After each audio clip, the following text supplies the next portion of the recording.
Hello दोस्तों, मैं एक बार फिर आप सबों का स्वागत करता हूं अपने चैनल जय मैकेनिकल पे।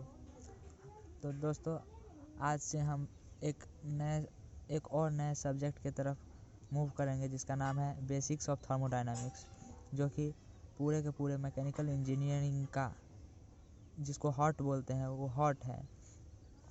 चलिए बात करते हैं इस थर्मोडायनामिक्स के कंटेंट पे कि हम लोग इस थर्मोडायनामिक्स में क्या क्या पढ़ने वाले हैं। कंटेंट्स का अगर बात करें तो जैसा कि आप स्क्रीन पे देख रहे होंगे कि सबसे पहले हम इसके कुछ इंट्रोडक्शन पार्ट को पढ़ेंगे।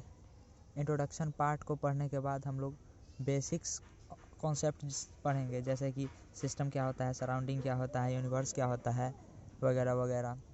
नेक्स्ट वन इज़ हम इसके बाद मूव कर जाएंगे, जैसे प्रोसेस क्या होता है। इसके बाद नेक्स्ट वन इज़ हम लोग मूव कर जाएंगे ज़ीरोथ लॉ ऑफ थर्मोडायनामिक्स के ऊपर, जिसको हम लोग टेम्परेचर मेजर करने के लिए यूज़ करते हैं। देन नेक्स्ट हम मूव करेंगे फर्स्ट लॉ ऑफ थर्मोडायनामिक्स के ऊपर। देन आफ्टर हम मूव करेंगे सेकेंड लॉ ऑफ थर्मोडायनामिक्स के ऊपर। और सेकेंड लॉ ऑफ थर्मोडायनामिक्स और इंट्रोपी, ये दोनों एक दूसरे पर ही निर्भर हैं। मतलब सेकेंड लॉ ऑफ थर्मोडायनामिक्स से एक जो नया प्रॉपर्टी निकल के आता है उसको हम लोग इंट्रोपी कहते हैं। हम लोग देखेंगे जब हम लोग पढ़ेंगे तब। नेक्स्ट हम लोग बात करेंगे available energy, availability and irreversibility के ऊपर।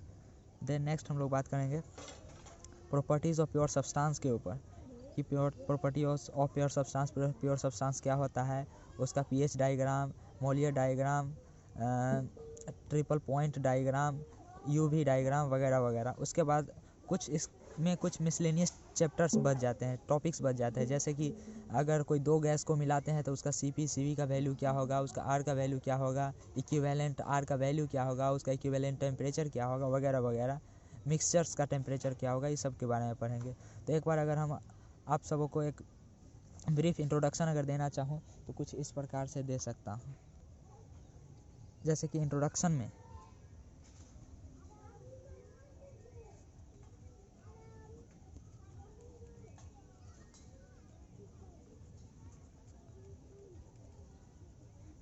हम लोग पढ़ेंगे थर्मोडायनामिक्स क्या होता है, थर्मोडायनामिक्स क्या होता है।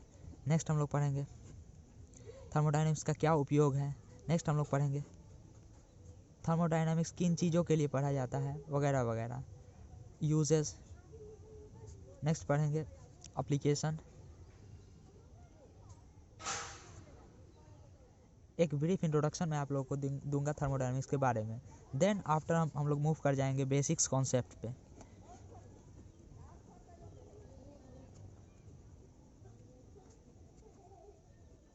बेसिक कॉन्सेप्ट्स में हम लोग देखेंगे सिस्टम क्या होता है, नेक्स्ट सराउंडिंग क्या होता है, नेक्स्ट यूनिवर्स क्या होता है,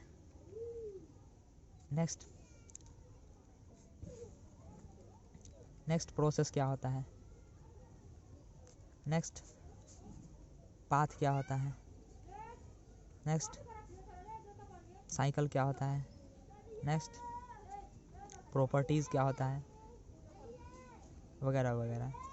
जैसे आप लोग जानते होंगे कि सिस्टम दो टाइप का होता है, ओपन सिस्टम, क्लोज सिस्टम, और एक और होता है आइसोलेटेड सिस्टम। उस सभी के बारे में हम लोग पढ़ेंगे। नेक्स्ट हम लोग इसके बाद बेसिक कॉन्सेप्ट्स जानने के बाद हम लोग मूव करेंगे अपने नेक्स्ट टॉपिक पे, जिसका नाम है ज़ीरोथ लॉ ऑफ थर्मोडायनामिक्स। इसको हम लोग ऐसे पढ़ सकते हैं कि laws of thermodynamics. Laws of thermodynamics में 3 लॉज होते हैं, जैसा कि आप लोग को पता होगा। 4 लॉज होते हैं, वैसे तो 4 लॉज होते हैं, लेकिन हम लोग मेनली 3 लॉज पढ़ते हैं। ज़ीरोथ लॉ,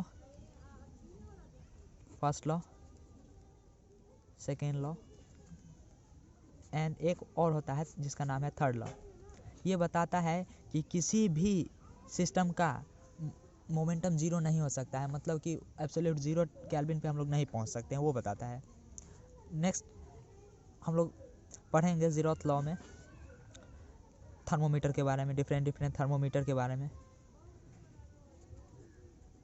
जैसे प्रेशर कांस्टेंट थर्मोमीटर होता है, वॉल्यूम कांस्टेंट थर्मोमीटर होता है, जैसे थर्मोकपल होता है, वगैरह वगैरह।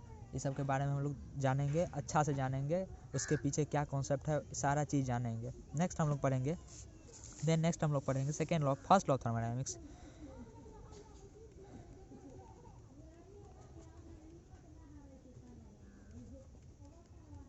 फर्स्ट लॉ ऑफ थर्मोडायनेमिक्स में हम लोग देखेंगे फर्स्ट लॉ ऑफ थर्मोडायनेमिक्स क्या बोलता है। जनरली आप लोग जानते होंगे एनर्जी कंजर्वेशन के बारे में बताता है। देखेंगे एनर्जी कंजर्वेशन कैसे होता है, प्रोसेस में कैसे होता है, साइकिल में कैसे होता है, वगैरह वगैरह।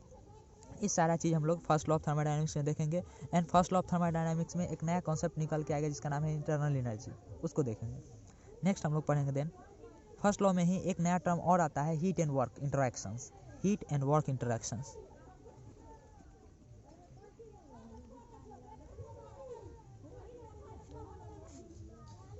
उसको देखेंगे, अच्छा से पढ़ेंगे इसको, इस पे बेस्ट न्यूमेरिकल्स भी करेंगे। नेक्स्ट वन जो हमारा टॉपिक होगा वो होगा सेकेंड लॉ ऑफ थर्मोडायनेमिक्स। आप लोग को पता होगा सेकेंड लॉ ऑफ थर्मोडायनेमिक्स जो है एक नया प्रॉपर्टी को निकाल के सामने लाता है जिसका नाम है एंट्रोपी। एंट्रोपी के बारे में सेकेंड लॉ ऑफ थर्मोडायनेमिक्स पूरा का पूरा बेस्ड है एंट्रोपी पे। और यहाँ पे सेकेंड लॉ ऑफ थर्मोडायनेमिक्स के टोटल 2 पैरेलल स्टेटमेंट्स है। एक है केल्विन प्लैंक्स स्टेटमेंट केपी, जिसको हम लोग केपी स्टेटमेंट बोलते हैं, और एक है क्लॉसियस स्टेटमेंट।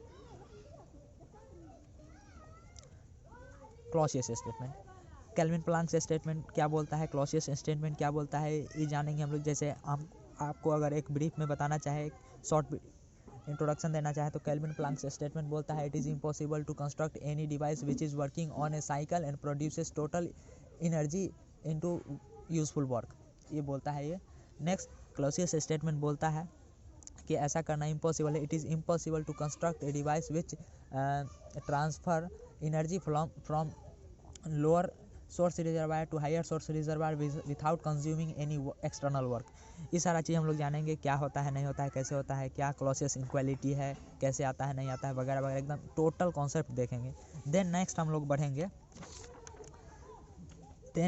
बढ़ेंगे अपने नेक्स्ट टॉपिक के पे, जिसका नाम होता है available energy.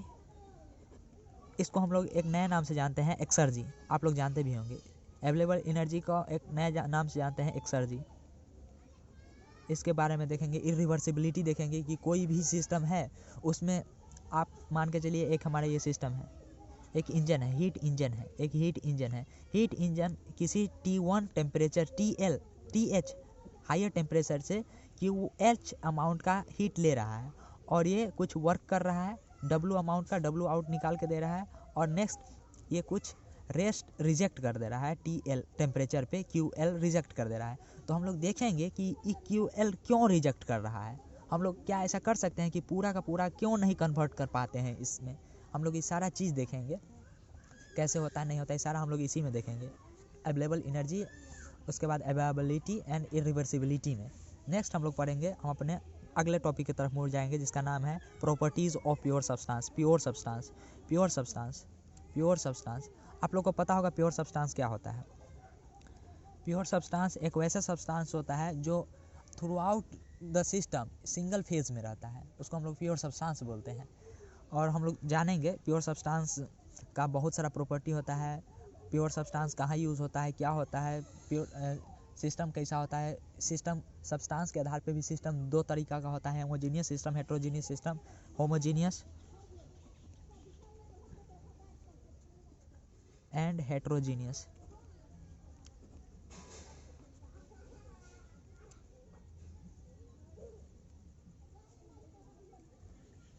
Homogeneous system and heterogeneous system जानेंगे क्या होगा, होमोजीनियस सिस्टम क्या होता है, हेट्रोजीनियस सिस्टम, सारा चीज़ जानने के बाद हम लोग प्योर सब्सटेंस का सबसे स्पेशल टॉपिक जिसका नाम है डायग्राम्स।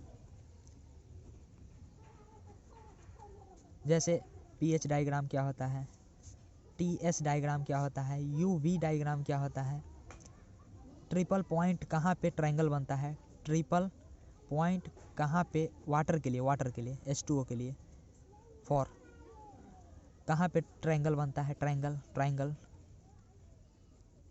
कहाँ पे एक लाइन दिखता है, लाइन, एंड कहाँ पे एक पॉइंट दिखता है, पॉइंट। बहुत इंपॉर्टेंट है, ये जानेंगे हम लोग। इस लास्ट हमारे लास्ट टॉपिक में देन नेक्स्ट सबसे लास्ट टॉपिक हमारा जो होगा मिसलेनियस, सब मिसलेनियस टॉपिक्स।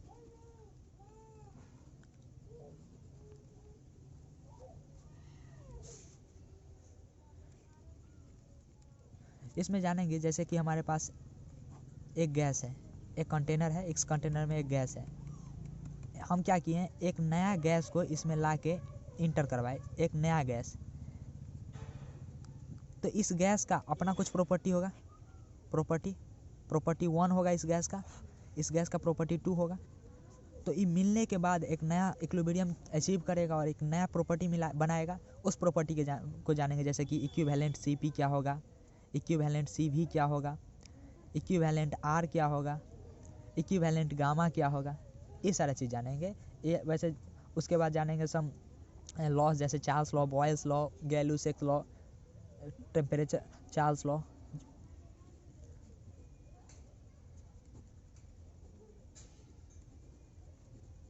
Boyle's law,